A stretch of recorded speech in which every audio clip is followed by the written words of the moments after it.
All yours, cool. Awesome. First of all, it's an honor to be back and to have today to share with you all what I witnessed and experienced. It was nothing like I ever would have expected this trip to be, and it was incredible. God's hand was upon it the entire time, and I'm so excited to share all that with you guys. So, gosh, where do I even start? I am encouraged, discouraged, and heartbroken all at the same time over what I've seen and what I've witnessed and what I experienced. And I guess I do have a word for that. I'm burdened by the experience. Like, in such a way I have to go back. It's I'm certain that that's where my mission field is in the longevity of my life. And I just get to share with you everything that I saw. So, to start off on the trip, let's see, Friday, before I left, it was February 28th. I get to the airport and... Somebody asked, where did you go? Oh, Alaska. I was up in Alaska serving in the bush with a crew called Arctic Barnabas, and their mission is to strengthen and encourage and come along other missionaries. And so I'll get to a little bit more into them in a second, but I just want to, I gotta share this part first, because it happened before I even got out there. It was, I get to the Cleveland airport at about 5:50. Now I wanted to be there about 5 o'clock because it's Cleveland, it's early, and you know how busy Cleveland can be. And so I get there, I check my bags, get in line. The TSA line is huge, like a 2-hour TSA line. And I'm like, my flight leaves at 7, it's going on 6 o'clock. So I'm standing there, there's a line forming behind me, and I say a quick little prayer right then and there, like, Lord, I know you want me on this trip, and I know I'm supposed to be there. I'm a little nervous, and I think I need your help. So, you know, you got this. Help me out, get me through this line. Not 10 seconds later, this airport staff member from the Cleveland airport runs up to me specifically, like where I'm at in line, and the line that's now forming behind me, there's like 20 people or so behind me. It's like, hey, we just opened another TSA line across the airport. Follow me. And so I get my bags, and we're running across the airport. I get through TSA, and I'm at my gate by 6:15. So from the time I walked in the airport to the time I got on the plane was what, 25 minutes? Wow. And it's like, yeah, wow. That's the Lord. Yeah. That's cool. Amen. Flew to Phoenix, flew from Phoenix to Portland. At Portland, I met somebody on the airport or on the airplane to pray for. So if you guys wanna, like, I have a list of people to pray for, but this one I don't think I included on the list, but should. His fiance, her name's Chris. They're somewhere in the Portland area. She was diagnosed with leukemia, and so he's going through some hard times. But she's had health issues her entire life. But someone I got to write down and pray for. We prayed for her like on the airplane to a mission trip. So that was kind of cool that I got to encourage his faith then and there. During this day of travel, one of the older members of Arctic Barnabas passed away. So it was either the Thursday before or that Friday that I was traveling. He was old in the faith, and he actually died of a form of cancer. So Arctic Barnabas, a lot of the staff was kind of down in the spirits about that. And they left me a car in Anchorage because the funeral was the day I got in. So I got to experience kind of what being homeless is like in Anchorage. I get to the airport, I find the car, I have a car at least, and I have all my gear, all my snow gear and all that. And I don't have any data, no Wi-Fi, nothing like that. And so I'm lost in Anchorage in a car. And I could have probably slept the night in the airport, but you know, it's 1:50 in the morning, so I'm not thinking very well. So I'm like, okay, I'm driving around Anchorage aimlessly. And I finally just decide, okay, I'm going to pull into a Walmart and spend the night. And the Lord allowed me to experience that in a very real way to kind of give me sympathy for the people that are going through homelessness in our community. Like, I have a newfound, like, pain and hurt and sympathy and compassion for those people that are experiencing that in our own community. Because I was bundled up in my full out, like 40 below snow gear. I was doing a lot better than most people are put in that situation. And I had the car, I could have turned it on for heat, but like I said, it was the middle of the night, so I didn't really think about it.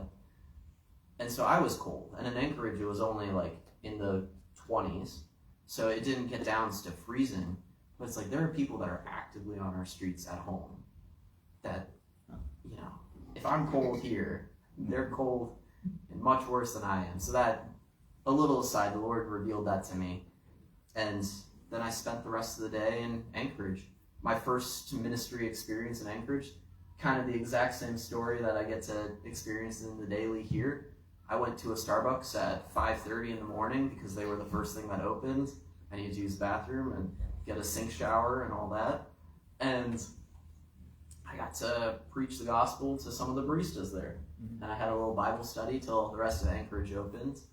I got to witness the ceremonial start of the dog sled, the Iditarod. Oh, yeah. And so I got a lot of pictures of that.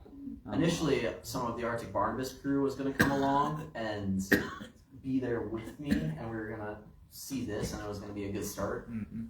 A funny aside, my dad was a dog sled racer back when Ohio used to get snow, and he would race up in Michigan and over in New York, and that was like his childhood. He always wanted to run the Iditarod. That was like one of his dreams. So he was so envious and living vicariously through me that I got to witness the ceremonial start of the Iditarod. And this has been one of the most mild winters that Alaska's had in decades. So all of that snow was actually shipped into Anchorage, and they like piled it up to make it. So on 4th Street and Cordova, this corner right here, this was all like put there by vehicles and trucks and built up so that people could run dog sleds. So that was just a little funny thing. Yeah, I got to experience. So from there, I took the rental car and drove like a 3-hour drive through this mountain pass around this big bay and got to see all these mountains and just beautiful sights. And it's like the entire time I'm like, oh my goodness, like what am I witnessing right here? How do you describe this to other people? Like, yeah, my camera captures it, but not enough. Like, it's breathtaking. There's no words to truly describe what it is that I got to see, that God got to reveal to me, and just that beauty. And so I get to Kenai, this small town in the peninsula. I don't know that I have another picture immediately of Kenai, but I stayed with the Most family. They're a group out of Arctic Barnabas. They're the chief pilot there. And Sunday night, I became very ill. Like, probably caught a bug on the airplane. Had a record fever. It was 103.9. So it was a good one for me. But I was laid out all of Sunday. Kind of disappointed I didn't get to go see their church. And then Monday, I was feeling like 70% better by Monday, but still like achy and just fever-filled and all that jazz. But I tried to do some service anyway in the afternoon. We went and did some projects around the hangar, and I kind of kept my distance from a lot of the Arctic Barnabas staff. And praise the Lord, nobody in the Moss family and nobody on Arctic Barnabas caught what I had. So that was a little thing. I don't fully understand why the Lord had me get ill, but it slowed me down and made me lean on Him and remember that this was His trip, not my own plans, my own ideas. And so then the very next day, kind of same story, body's still not cooperating, but I was feeling like 80% better, so I was feeling good. And we ended up doing some more service projects in the hangar, and I had dinner with one of the families there that is on Arctic Barnabas' crew. They started passing me off to the different families and stuff to eat meals and just get to know me, have hospitality. It was a really good time. I had a moose stroganoff, which moose, I couldn't tell the difference between moose and beef. It tasted exactly the same. Now everyone has told me that moose flanks are phenomenal, much better than beef, but that'll be for something for me to experience later. But they told me so many stories. The Spadies, they're in like their late 70s, early 80s. They've lived in Alaska for 50 years. Wonderful people, just salt of the earth. Like, you don't meet better people than that. And so I was honored that they opened their door to me. And if you guys don't know, I'm very Irish. I still had like no appetite, but I was eating out of courtesy. My stomach didn't settle until they served me mashed potatoes. So just goes to show you. But so it's funny. But so that day I felt better from there and was on the recovery. That was Tuesday or Wednesday. We did more projects around the hangar. I got to fly. We should have some flight pictures. We flew from the Kenai Peninsula way down to Soldotna, which is a small town there. I got to practice some soft field landings, overflew Homer. Homer's a big town that a lot of people know. But we just had pictures of the mountains and the sun, and it couldn't have been better weather. It was just gorgeous. And this was like how it was almost the entire trip. It was just incredible. It was breathtaking. It was awe-inspiring. And I learned so much about flying in various weather conditions and landing. The winds were insane. That was the plane I flew. It was a little Cessna 182. And there's me in Soldotna. So we stayed there for a little bit and then traveled back home, back to Arctic Barnabas. And then we, Friday, had a pickleball festival thing where we had a clinic and taught people in the community how to play pickleball. So that was kind of interesting, but that's catching on even up there. And yeah, they would prayed over our ministry and sent me and Shelby on the road. And we went on this epic road trip that they'd never seen anything like it and maybe never will again. Because usually they send us to have an internship in the winter so we get to experience the full out Alaskan winter with the feet of snow. But that wasn't quite our case. We instead ended up having a very mild winter. The whole road system was open to us, and we got to deliver all the Bibles that were sent up. So we started down in that lower left-hand corner of the peninsula, and then we followed a big arc up to Anchorage, we went through Anchorage up to Fairbanks. So we need like one of those laser pointers. We started down here, traveled up, kind of went up here, up to Fairbanks, and then all the way back around. And we did that in about a week. It was 1,200 miles, and we stopped at so many different people's houses and ministries and got to just experience all of them. Arctic Barnabas has, their main ministry is to come along with these people that are isolated. Like, if Bill was the pastor at a small town, he might be it. And he's, him and his family are the only Christians in that entire town. And maybe they have like one or two other people in that village that have accepted the gospel and started to try to live differently. So Arctic Barnabas likes to come along with them and encourage them, strengthen them up, have fellowship with them, like preach the gospel. And they're so hospitable. They encouraged us just as much as we got to encourage them. So the first place that we stopped was this small town of Copper Center.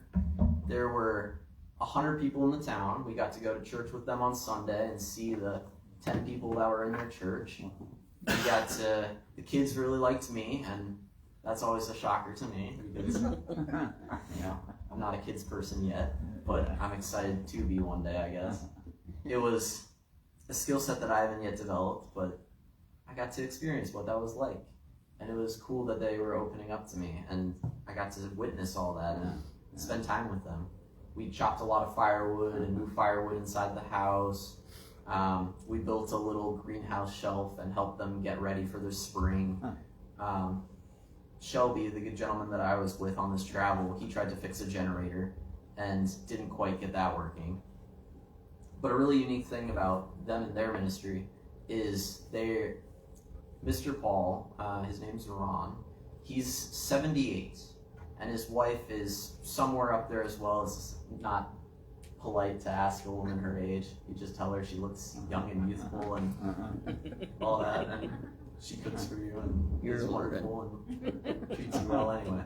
So he's the oldest gunsmith and the best gunsmith in all of Alaska. And he's also a preacher, which just thought was really cool. He repairs old like Revolutionary War black powder rifles and all that.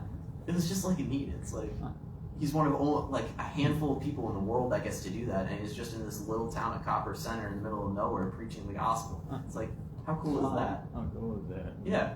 So that was a really unique experience. I have some prayer requests for them. They are, as they're getting up in age, they only see themselves doing this like another 5 years. maybe 10 if the Lord lets them, maybe they'll live another 20, who knows, 100. But they're really hurting and hard up for hands. They want people to come alongside them and inherit their ministry. Because once they pass away or leave the mission field or whatever have you, they're it. They're the entirety of what's in Copper Center, and they're trying to run this youth camp and get that set up. They're trying to run the church. They do everything that Bill and Sherry and Mike and everyone else does for our church. It's just them.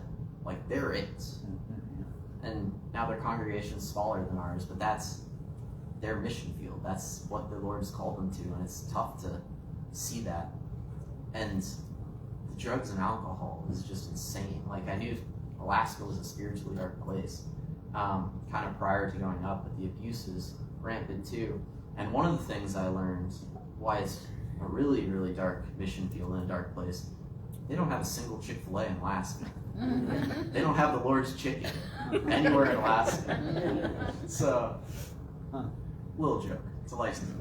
But, yeah, unrelated reasons. Chick-fil-A doesn't freeze their chicken, so they don't really have chicken farms up in Alaska. They eat a lot of fish, which is fantastic. I learned to like fish on this trip. We went from there on forward to Delta Junction.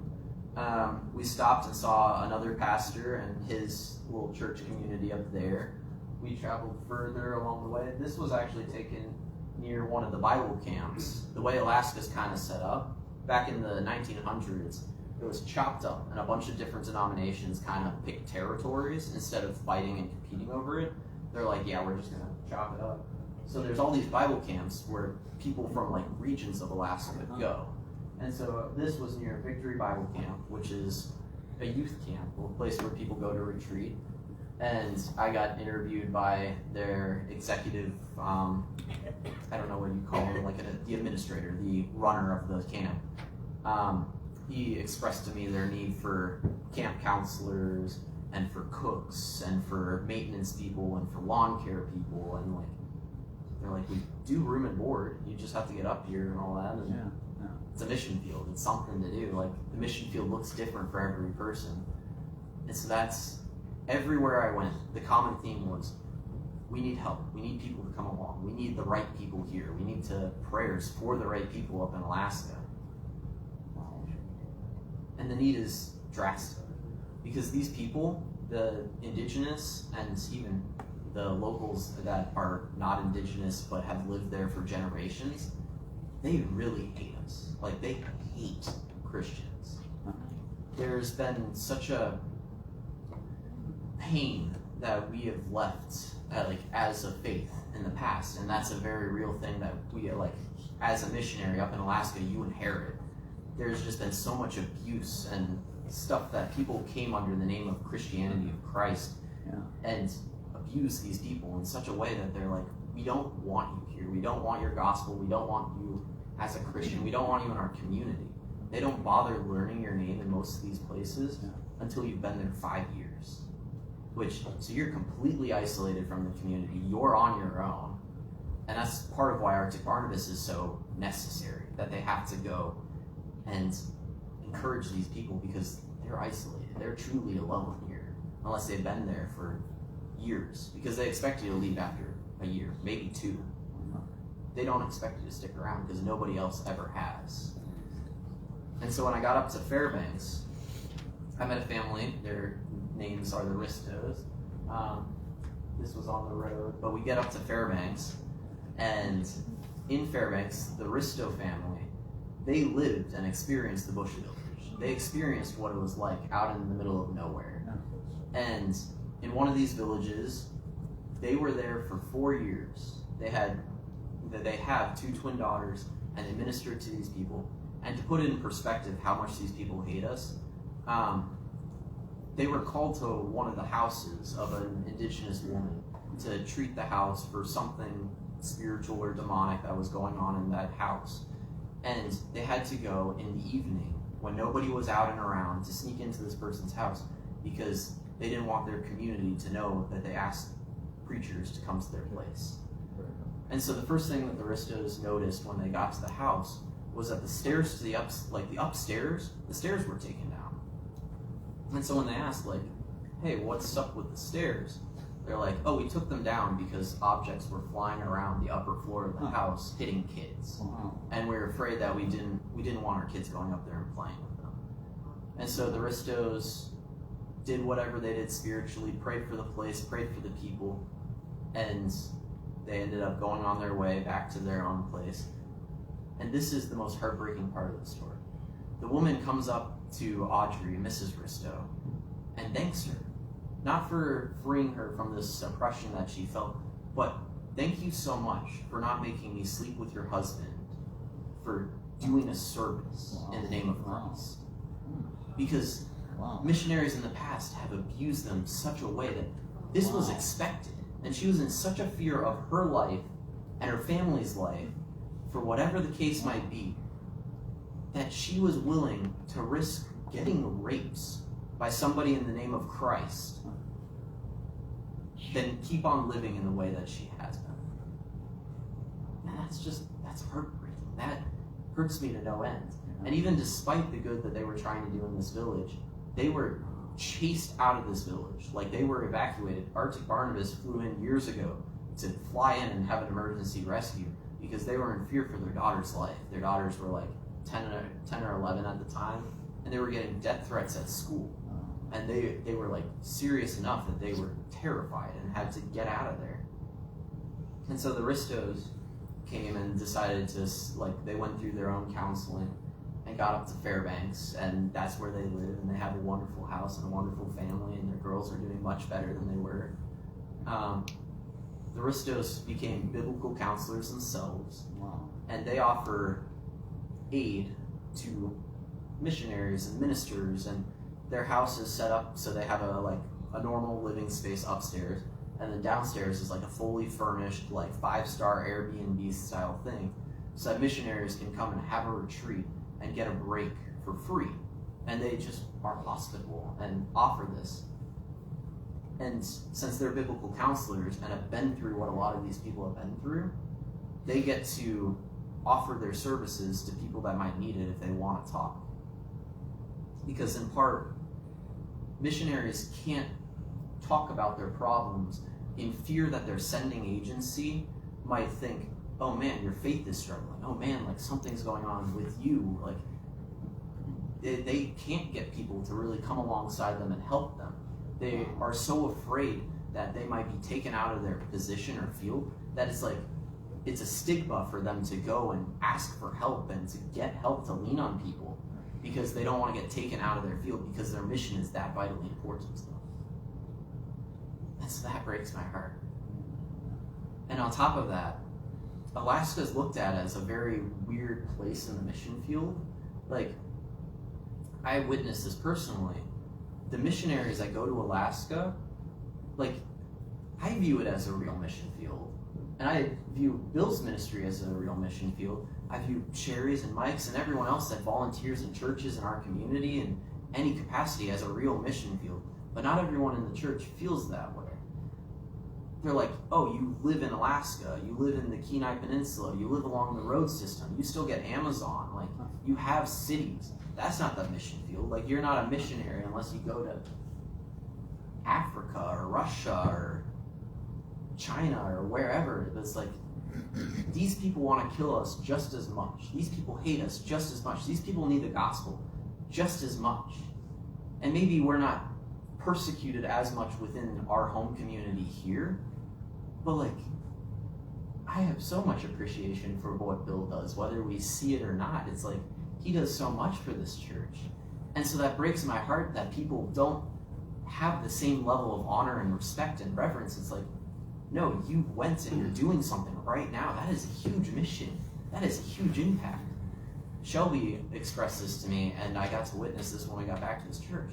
They're like, hey, where were you? And he's like, oh, I was on a mission trip. They're like, where'd you go? And he's like, well, I went up to Copper Center, and I went to Delta Junction, I went to Fairbanks, and then I went to Healy, and then I went to... And they just kind of shrug it off, like, oh yeah, that's no big deal. Like, it's kind of like... And that was heartbreaking. Not that you do ministry for honor or for anything like that, but like, we shouldn't be discounting the small things that people do for one another. We should be like building each other up and encouraging one another rather than like just discrediting ministry.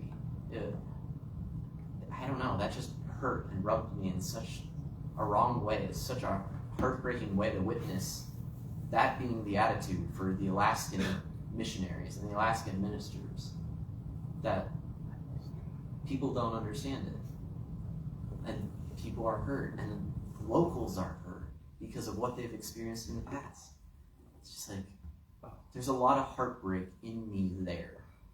And I feel so discouraged looking at everything that is needed, everything that needs to be done in Alaska. And it's like, there's so much to do and so few people that are willing to go up there. Like the whole wilderness is trying to kill you. The people are trying to kill you. The animals are trying to kill you. It's not an easy mission field. So it's just, I don't know, it's a good burden. So we got to go further on the trip, and we saw some Christian radio stations. They had their own cool ministry where the government basically years ago decided, hey, we want to get emergency broadcast system out to these places. And so a bunch of missionaries got together and were like, hey, if you fund it, we will take and build it and maintain a radio station that you guys can use whenever for your emergency broadcasts. But we're going to play some Jesus jams and some, we're going to preach the gospel on it when you're not using it.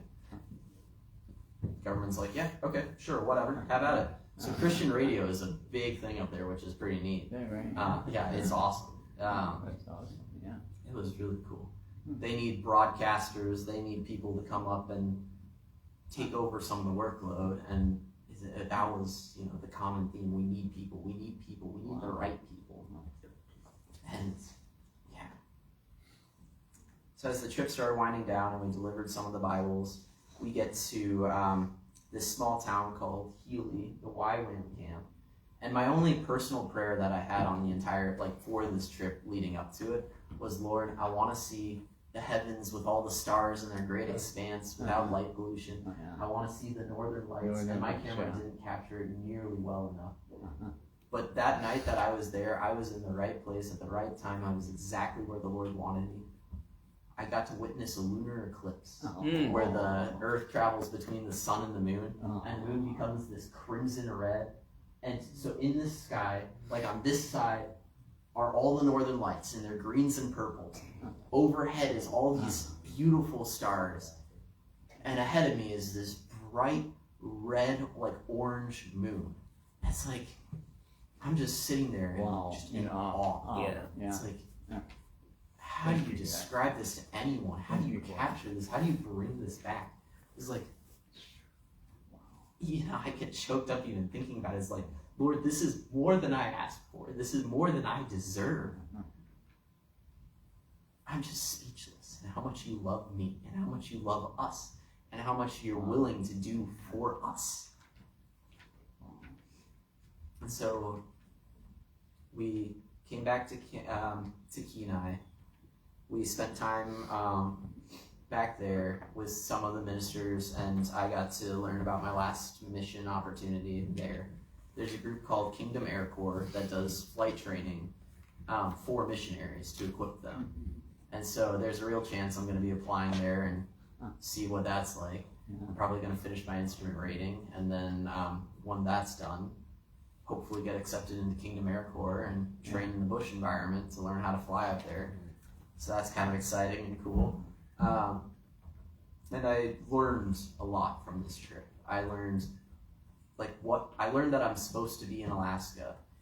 In a way, I'm still grappling with what I experienced in prayer. I don't have another word for it, but received a vision, and it was personal to me, and it's not something that I really want to share with the congregation because I still don't know what to make of all of it. But I'll probably share with Bill and some other people if you ask about it, but that's not a congregational setting thing. But what I got out of it is I'm supposed to be in Alaska. And in more prayer, I figured out what my personal mission is. My personal task from the Lord is to spur up in others the qualities that are listed out in 1 Peter. I'm supposed to encourage other people to love to give brotherly affection, to be God, to show godliness, to have steadfastness and self-control, to show knowledge, gain virtue and faith, and all these traits that are laid out. I'm to encourage that in other people, and that is my personal mission. So what ministry I end up with up there, who knows? But this is what I am called to do, is to encourage these traits in other people, wherever I'm at, and preach the gospel and all the other marching orders of the Christian faith. But it was really eye-opening that I got to learn so much, and learn so much from the Lord about myself, about the mission field, about the needs. So I have a short list of things to pray for. If you guys want to write anything down or want to jot them down in notes sections or just keep in front of your mind. The Spadies, one of the mission family that we got to see, they are going on a mission trip to Akatan, which is a small island out in like the Alaskan, I don't know what that would be called, the bridge of the Alaska Islands. Yeah, the Azores, yeah. They're going there for the next 2 months. They're going to be living on this island, preaching to, they have a big fish refinery there, and the presence is mostly Muslims. So they're going to be preaching to a lot of people that have a faith, and they're going to be combative and all that, and they're going to be gone for months. So just safe travels for them, if the Lord is with them, if the Lord uses them. The Spadies could really use your help. Arctic Barnabas, they have this big mission family and ministry retreat in October. I'll get more details about it as it comes up, but I've been invited, and the invite is open to anyone. So if you guys feel like you want to visit Alaska, there's this big ministry family retreat that people from all of Alaska get together, and all from different walks of the Christian faith and different ministries, and they share stories. There's food, there's games, there's all sorts of events, but it's like a multi-day thing. So pray that the Lord establishes it and accomplishes it and is just with the people planning it. We need to pray for whatever has possessed the State Bureau tax. This organization up in Alaska that's actively going after nonprofits, like the 501c3 businesses, and this government agency is shutting down not just Christian organizations, but food banks. They've shut down 3 in the past month in various places in Alaska. And it's why? They're doing good for the community, and they're not just Christian. So just pray that these organizations are found to be blameless in the state of the State Bureau County Tax Organization, and that they're kept safe. That Arctic Barnabas is, that other ministries are, that food banks stay open, because people need those. People desperately need those. That maybe the Lord would change the hearts of the people that are pursuing these things. And desperately, as I mentioned, we need to pray that the Lord calls ministers up to Alaska. Most of the villages out in Alaska, most of them do not have a minister. Or one, if they did, maybe they had one for 2 years and he wasn't cut out for it, or he or she, or whatever the case, and they ended up leaving. And so there's a lot of places in Alaska, and one specifically that was given to me by name is Anatuvik. It's a small town that you can only get by plane, that is a 4-hour boat trip by river. They're a pretty established town, but they have a church, but no minister. It sits empty. So there's a lot of places where it's they need ministers, they need preachers, they need laborers, because the harvest is so plentiful.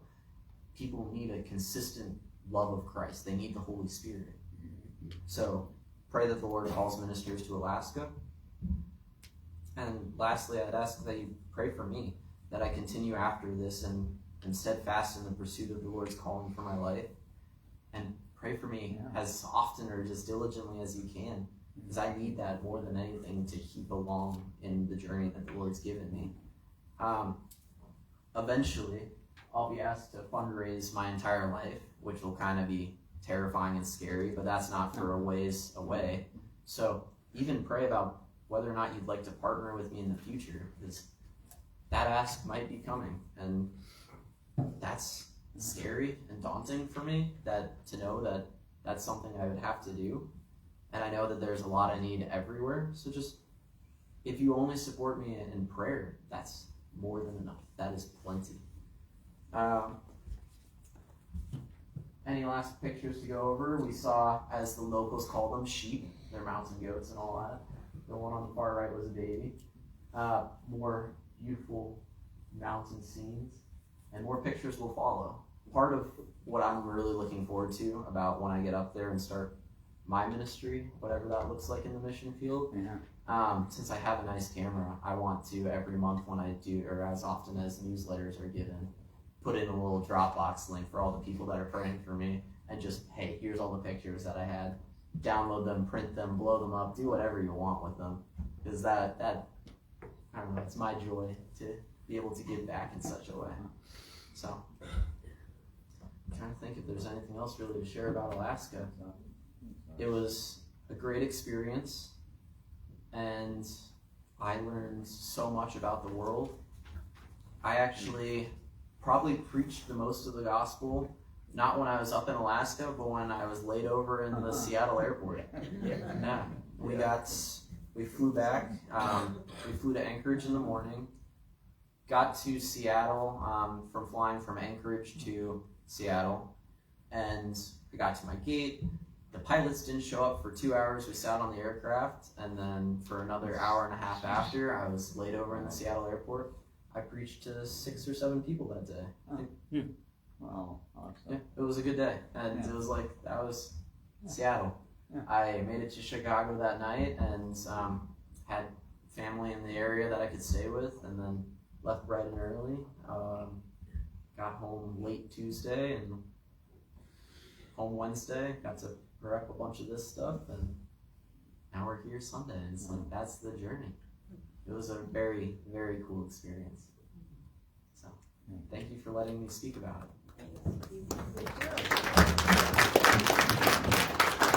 Good job, Barry. Good job.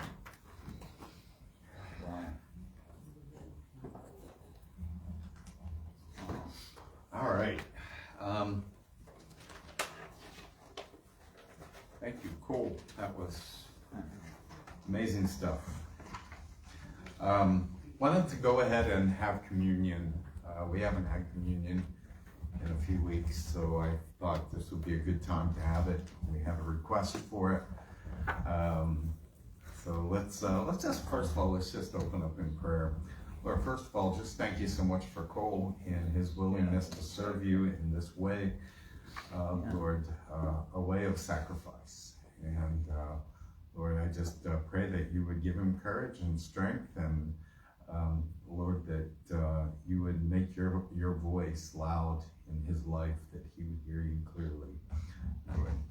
Lord, we pray that you would right now, that you would still our minds, that you would quiet our hearts as we approach the communion table as a church family today. Lord, we ask that you would draw each one of us closer in fellowship to you as we partake together of the bread and the wine.